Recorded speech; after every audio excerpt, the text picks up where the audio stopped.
इमाम साहब, मेरे और अल्लाह के दरमियान तकरीबन सब दरवाजे बंद हैं। मैं चाहता हूँ कोई एक दरवाज़ा मेरे और अल्लाह के दरमियान खुला रहे।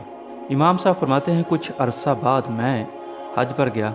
तवाफ़ के दौरान क्या देखता हूँ, एक शख्स ग़िलाफ़े काबा के साथ लिपट कर खड़ा है और कहता जा रहा है, मेरी तौबा, मुझे मुआफ़ कर दे।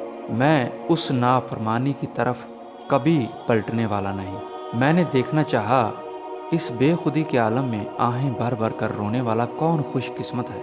क्या देखता हूँ, ये वही शख्स है जिसे मैंने बगदाद में डाके डालते देखा था। तब मैंने दिल में कहा, खुशकिस्मत था जिसने अल्लाह की तरफ जाने वाले सब दरवाजे बंद नहीं कर डाले। अल्लाह मेहरबान था जिसने वो सभी दरवाजे आखिर खोल डाले। इमाम साहब फरमाते हैं, तू चाहे कितना भी गुनहगार हो, कितने भी बुरे हालात में हो, अल्लाह के साथ